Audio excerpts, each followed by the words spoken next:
नमस्कार साथियों, स्वागत है आपका प्रज्ञान क्लासेस में। मैं आज आपके लिए एक हिंदी का एक महत्वपूर्ण टॉपिक जो आपका सामने दिख रहा है वाच्य लेकर आया। आज मैं इस टॉपिक के माध्यम से आपको लगभग जो आपके वाच्य में जो कठिनाइयाँ आती हैं, जो परीक्षा में जो आपके पास ऑप्शनल विकल्प आते हैं, उनमें जो आपको कठिनाइयाँ आती हैं उनको दूर करने का प्रयास करूंगा। देखिए, सबसे बड़ी बात यह है कि वाच्य आपने लगभग सभी को पता है कि वाच्य आपने पढ़े हैं और वाच्य आप लगभग जितने भी टॉपिक, जितनी भी परीक्षाएं होती हैं उनके सिलेबस में वाच्य रहता है। और मेनली हमारा दिक्कत क्या होता है कि हम जब परीक्षा में बैठते हैं तो हम उसमें कन्फ्यूजन की स्थिति रहती है कि आखिर भी इसमें कृत्यवाच्य है या फिर अकृत्यवाच्य है या फिर कर्मवाच्य है, भाववाच्य है।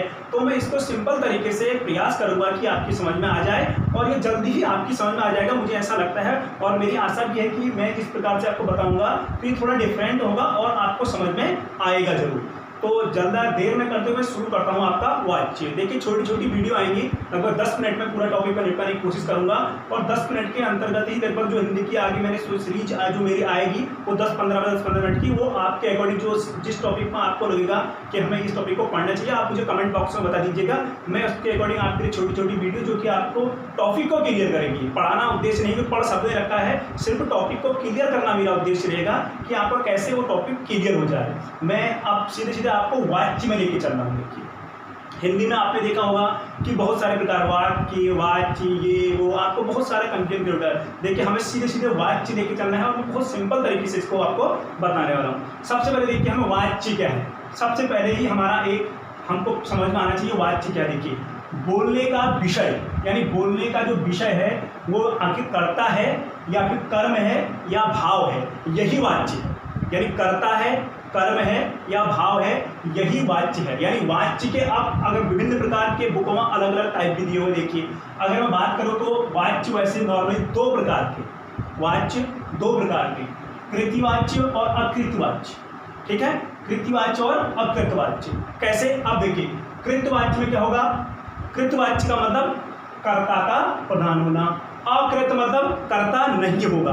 यानी कृतवाच्य में कर्ता होगा, अकृत में कर्ता नहीं होगा। अब अगर मैं आगे चलूं, देखिए, तो इसी अकृत्य के दो भाग हैं, एक है कर्मवाच्य और एक है भाववाच्य। अब देखिए, मैंने यहाँ बोला था यहाँ कर्ता प्रधान है, यहाँ कर्ता प्रधान है और इसमें यानी मतलब हिंदी में नहीं से होता है। ठीक है, मतलब यहाँ कर्ता प्रधान नहीं है, तो प्रधान कौन हुआ? कर्म प्रधान है। कौन प्रधान है? कर्म प्रधान है। तो यहाँ भी कर्म प्रधान होगा और भाववाच्य के बारे में भी हम बात करेंगे। यानी इतनी हमें समझ में बात आ गया है। जो वाच्य है वैसे दो प्रकार का होता है। अगर आपसे एग्जाम में पूछा जाता है कि वाच्य के भेद बताइए, तो वाच्य के भेद होंगे 3। अगर आपसे पूछा जाएगा, यहाँ पर एक परिभाषा पूछी जाती है, ठीक है, वो पूछेगा आपसे वह कौन सा वाच्य है जिसमें कर्ता की प्रधानता होती है।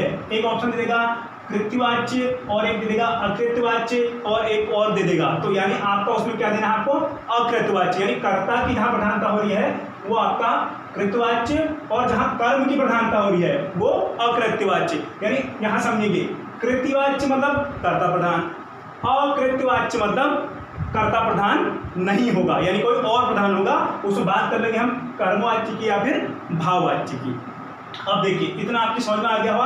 अब देखिए, मैं जो मेरा मेन फोकस होगा वो एग्जाम में जो हमारे वाक्य आते हैं उनमें पहचानना होता है कि कृत्यवाच्य है या फिर कर्मवाच्य है या फिर आपका भाववाच्य है। मैं इस चीज को आपके सामने डिस्कस करने वाला हूं और बहुत आराम से, बहुत तसल्ली पूर्वक मैं इसको आपको समझाऊंगा और आशा करूंगा कि आपके समझ में आ जाएगा। यानी अभी तक आपने जाना है कि वाच्य है, बोलने का विषय है, और वाच्य में हमने दो टर्म जाने, कृत्यवाच्य और अकृत्यवाच्य। अब देखो, कृत्यवाच्य में कौन? कर्ता की प्रधानता, अकृत्य यानी कर्ता प्रधान नहीं, कोई और प्रधान। तो अकृत्य में हमें भाववाच्य और कर्मवाच्य देखना है। ठीक है, यानी अगर आपसे एग्जाम में पूछेगा वाच्य कितने प्रकार के होते हैं, तो वहां पर टाइप्स आ जाएंगे आपका 3, कृत्यवाच्य, कर्मवाच्य और भाववाच्य। अगर परिभाषा पूछेगा कि किस वाच्य में कर्म की प्रधानता नहीं होती है, किस वाच्य में कर्म की प्रधानता नहीं होती है, तो वो हमारा कौन सा हो गया? कृत्यवाच्य में। ठीक है, और पूछेगा कि आपका किस वाच्य में कर्ता की प्रधानता नहीं होती है, तो अकृत्यवाच्य। बस इतना मेरा इसको समझाने का आपको मतलब था कि मैं इसको आपको ऐसे समझा पाऊं। यानी आप समझ चुके होंगे। एक बार और आपको रिकॉल करता हूं, वाच्य बोलने का विषय है और उसके साथ साथ वाच्य में हमने देखा कृत्यवाच्य और अकृत्यवाच्य।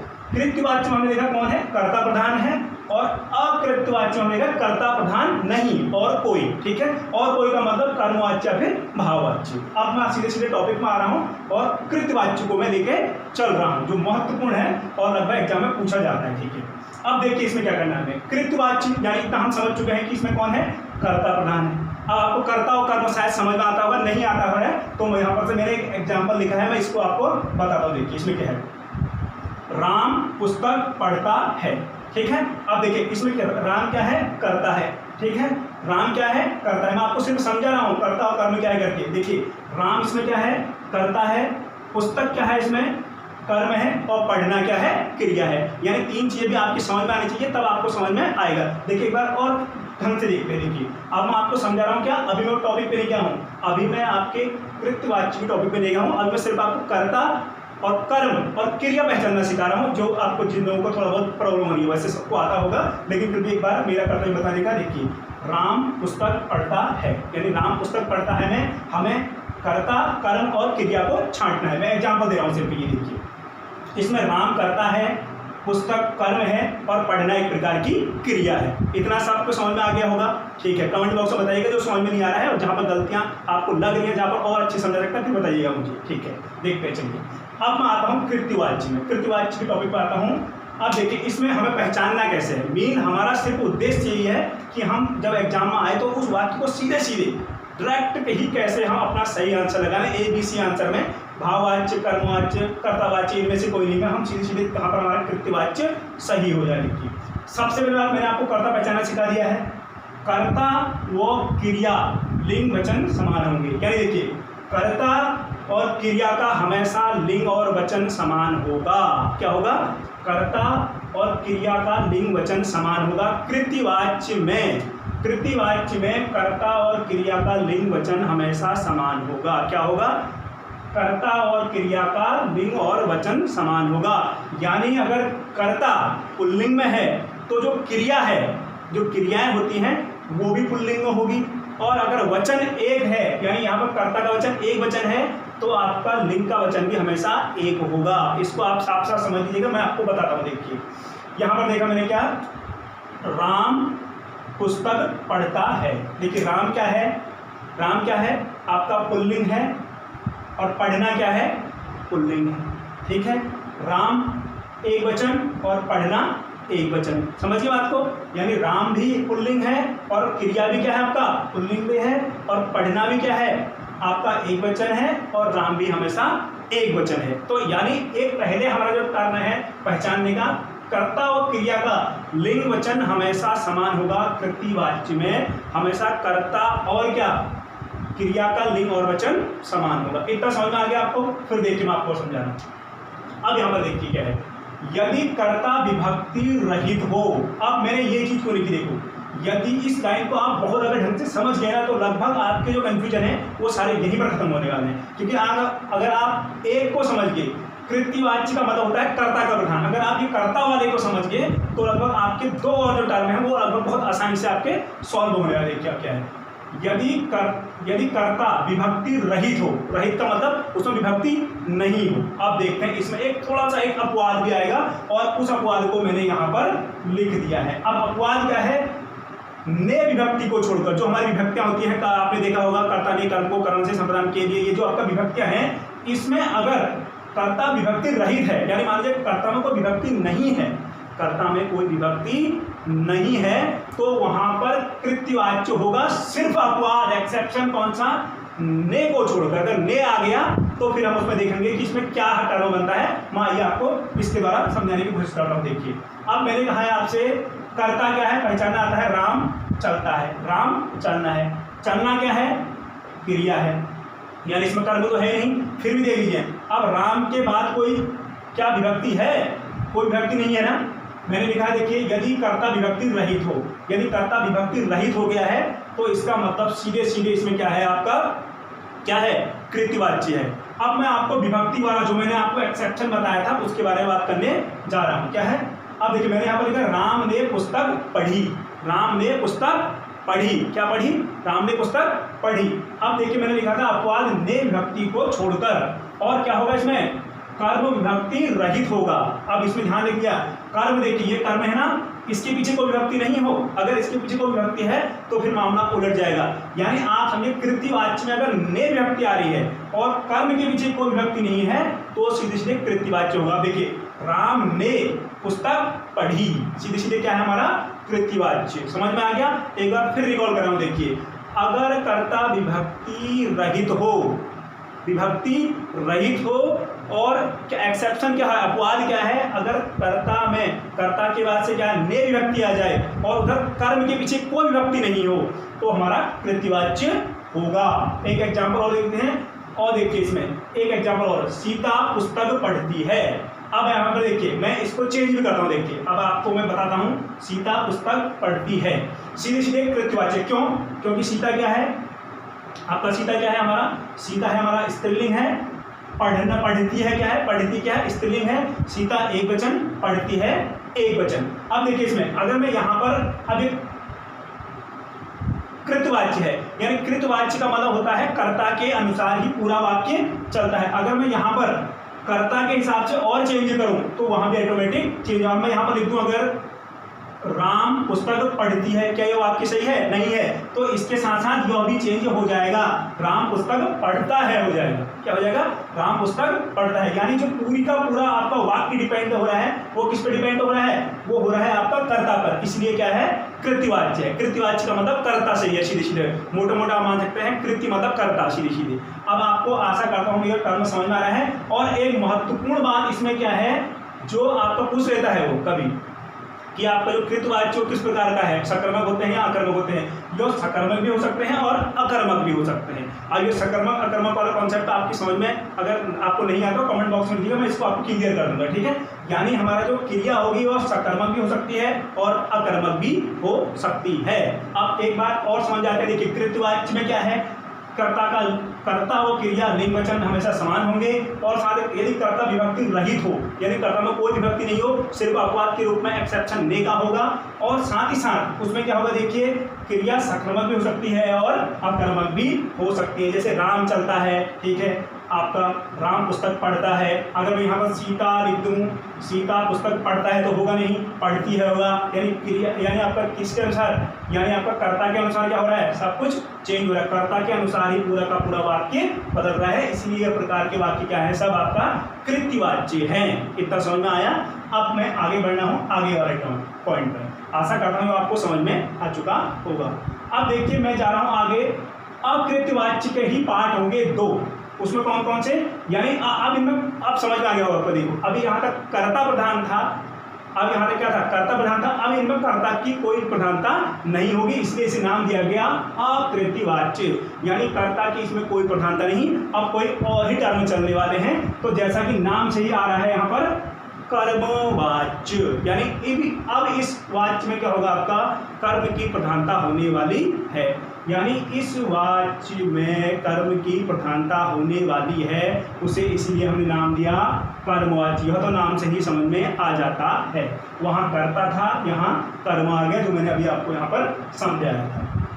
अब चलते हैं, देखिए यहाँ पर क्या है। अब यहाँ पर क्या लिखा है मैंने, क्रिया का लिंग वचन कर्म के अनुसार। और उससे पहले कहा था क्रिया का लिंग वचन किसके, कर्ता के अनुसार था।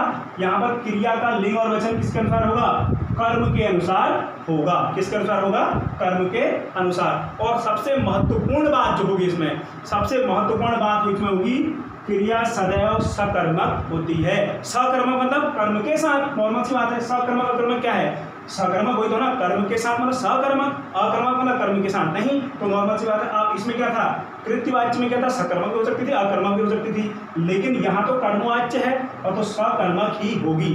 यानी आपका कर्मवाच्य में क्रिया हमेशा सकर्मक होगी और क्रिया का लिंग और वचन कर्ता आपका कर्म के अनुसार बदल जाएगा या तो इसके अनुसार ही वह चेंज होगी। अब देखिए इसमें क्या करेंगे। और इसमें एक चीज और होगी, हमेशा क्या होगा, आपका जो कर्म होगा, जो कर्म आपका जो कर्ता होगा वो विभक्ति सहित होगा। यहाँ विभक्ति रहित था ना, तो यहाँ पर विभक्ति सहित हो जाएगा। कर्ता कौन, कर्ता यहाँ पर विभक्ति सहित हो जाएगा। मैं आपको बता रहा हूँ, देखिए क्या है। राम के द्वारा पुस्तक पढ़ी जाती है। राम के द्वारा पुस्तक पढ़ी जाती है। राम के द्वारा पुस्तक पढ़ी जाती है। देखो यहाँ पे क्या आ गया, के द्वारा का प्रयोग भी होगा। अब के आ गया, के क्या है, एक विभक्ति हो गया। मैंने आपसे कहा था कि कृत्यवाच्य में क्या है, कृत्यवाच्य मतलब रहित है और यहाँ पर आपका विभक्ति सहित है। ऐसे भी आप समझ सकते हैं, एग्जामिनर आपको कैसे ही भी देगा, आपके दिमाग में 3-4 फॉर्मूले रहेंगे, आप किसी भी तरह से इस प्रश्न को गलत करके नहीं आएंगे। मैं इसका एग्जाम्पल दे रहा हूँ, राम के द्वारा पुस्तक पढ़ी जाती है। अब देखिए इसमें हमें देखना है, देखिए क्या है, राम क्या है, कर्ता है, पुस्तक क्या है, कर्म है, ठीक है, और पढ़ा जाना क्या है, पढ़ी जाती है, पढ़ा जाना क्या है, जो आपका क्रिया है। अब देखिए मैं अगर इसमें देखूं, अब मैं यहाँ पर लिख दूं, अगर सीता लिख दूं, मैंने लिंग वचन चेंज कर दिया है, यानी लिंग और वचन में चेंज कर रहा हूं, तो कोई फर्क पड़ा, सीता के द्वारा पुस्तक पढ़ी जाती है, बिल्कुल सही है, कोई दिक्कत नहीं। यानी यहाँ पर कृत्यवाच्य तो है ही नहीं, आपको सीधे सीधे पहले ही यही आइडिया आ जाएगा कि यहाँ पर आपने देखा सीता लिख के देखा, गीता लिख के देखा, तो यहाँ पर कोई दिक्कत आपको नहीं हुई। अब मैं यहाँ पुस्तक की जगह लिख दूँ अखबार, अब मैं पुस्तक की जगह लिख देता हूँ अखबार। अब मैंने देखा पुस्तक, राम के द्वारा पुस्तक पढ़ी जाती है, कोई दिक्कत नहीं है। राम के द्वारा अखबार पढ़ी जाती है, क्या वो आपकी सही है, बिल्कुल गलत है। यानी जो पूरा का पूरा दामोदार आ गया है यहाँ पर सिर्फ किसमें आ गया है, कर्म पर। यानी हम आपने और हमने देखा कि कर्म को बदलते ही हमारा पूरा वाक्य गलत हो जाएगा, यानी क्रिया किस पर निर्भर हो गई, पूरा को पूरा कर्म पर, यानी यह पूरा वाक्य कर्म के अनुसार चल रहा है, इसलिए यह क्या हो गया, आपका कर्मवाच्य हो गया। सीधे सीधे आपकी बात समझ में आ गई होगी। मैं एक बार फिर आपको समझा रहा हूँ, देखिए आपको समझना होगा और आप इस बात को आराम से समझ सकते हैं कि मैं आपको समझाने क्या जा रहा हूँ। देखिए मैंने आपसे बोला कर्मवाच्य, यानी कर्मवाच्य में कर्म की प्रधानता, ये सबको पता होता है, ठीक है। अब देखिए इसमें मैंने बोला क्रिया का लिंग और वचन किसके अनुसार होगा, वो किसके अनुसार होगा, आपका कर्म के अनुसार होगा। और यहाँ पर आपको ध्यान देने योग्य बात है, जो आपका कर्ता यहाँ पर होगा वो कर्म वह विभक्ति सहित होगा, यानी जो आपका कर्ता होगा आपका वह विभक्ति सहित होगा। यानी समझ बात को, मोटा मोटा आप इस बात को मानिए ना, क्योंकि आपको तो 1 नंबर चाहिए, आपको कोई हिंदी में ऐसा नहीं करना है उसमें का सब कुछ हो जाए। मैं जो समझा रहा हूँ उसको आप बात को समझने की कोशिश कीजिएगा। यानी यहाँ पर जो कर्ता है वो विभक्ति सहित होगा, जबकि यहाँ पर उल्टा था, यहाँ विभक्ति रहित था। देखिए ये सीधे सीधे लिखा है विभक्ति रहित। कौन सा, विभक्ति तो आपको आती है ना, कर्ता ने, कर्म को, कर्म से, सप्राम, क्रिया, पदार्थ जो भी है वो आपको 8 की 8 आती हैं। तो यहाँ पर रहित है और यहाँ पर सहित है, ठीक है, और के द्वारा का प्रयोग भी यहाँ पर किया जाता है। देखिए और यहाँ पर एक एक्सेप्शन या आप अपवाद याद कर लीजिएगा, ने को। अब लेकिन इस ने को भी अभी हम और डिफाइन करेंगे आगे जब हम बढ़ने वाले हैं। आशा करता हूँ आपको दोनों समझ में आ गए होंगे। एक बार और फिर बता रहा हूँ, वाच्य में कृतवाच्य, कृतवाच्य में क्या है, कर्ता के अनुसार है, और आपका कर्मवाच्य में क्या है, आपका कर्म के अनुसार है, और इसमें क्या है, आपका विभक्ति रहित होता है कृतवाच्य में, और कर्मवाच्य विभक्ति सहित हो जाएगा। आपको समझ में इतना आ जाएगा, ठीक है। अब मैं आगे बढ़ रहा हूँ, ठीक है। अब आगे बढ़ने का मतलब हमें लास्ट वाला पढ़ना है भाववाच्य, ठीक है। अब इस भाववाच्य को आराम से देखते हैं। इस भाववाच्य में कुछ नहीं होना है। सबसे बड़ी बात है कि इसमें भाव होगा, इसमें कर्ता था, इसमें कर्म था, उसमें भाव था। अब भाव में क्या होगा, नहीं वाला लगभग जो सेंटेंस आते, नहीं चला जाता, नहीं पढ़ा जाता, नहीं खाया जाता, नहीं सोया जाता, जो आपका भाववाच्य में आएगा। और एक इंपोर्टेंट बात, अगर आपसे कभी सीधे सीधे प्रस्तावना वो पूछ ले, आपको परिभाषा पूछ ले, कर्ता और कर्म दोनों के अनुसार इसमें कोई बदलाव नहीं होगा। कर्ता के अनुसार भी नहीं, लव है, कर्म के अनुसार भी नहीं। जहाँ जहाँ आपका कर्ता के अनुसार और कर्म के अनुसार होता है, ये भाव बोलता है भाई हमें तुम्हारे दोनों की जरूरत है ही नहीं, हम खुद ही अपना एक नई चीज भाव पैदा कर लेंगे। यानी कर्ता और कर्म के अनुसार कुछ भी नहीं होगा। एक इंपोर्टेंट एक्सेप्शन आएगा, बहुत अच्छा एग्जाम्पल देने वाले आपको हूँ। अब देखिए इसमें क्या हो, कर्ता और कर्म दोनों विभक्ति सहित होते हैं। देखिए पहले वाले में हमने बड़ा रहित होते हैं, ने को छोड़कर। दूसरे वाले में बोला हमने क्या होता है, कर्म वाच्य में क्या बोला, हमने बोला कि हम वहाँ पर क्या होगा, आपका विभक्ति सहित होगा। और अब ये बोलता है कि भाई ये दोनों में विभक्तियाँ आ सकती हैं। कैसे आ सकती हैं, देखिए अब मैं आपको बता रहा हूँ। इस एग्जाम्पल को देखिए, राम ने रावण को मारा। अब देखिए राम ने, ठीक है, और मैंने इससे बोला था कि ने कहाँ आ सकता है, कृतवाच्य में भी आ सकता है। लेकिन यहाँ पर क्या है, राम ने रावण को मारा। और यहाँ पर क्या था, देखिए मैंने यहाँ पर आपको सीधे सीधे बोला था कर्म विभक्ति रहित होगा। यहाँ पर देखिए राम ने यानी कर्ता विभक्ति सहित, रावण को यानी कर्म क्या है, आपका विभक्ति सहित। तो इस प्रकार के वाक्यों में भी भाववाच्य होगा। और एक एग्जाम्पल इसमें एक चीज और होगी, इसको थोड़ा नोट डाउन कर लीजिएगा, यह सदैव एक वचन और पुल्लिंग में होता है। यह सदैव, भाववाच्य सदैव, आप बहुत इंपोर्टेंट लाइन है, भाववाच्य सदैव एक वचन और पुल्लिंग में होगा, स्त्रीलिंग में यह नहीं होता है।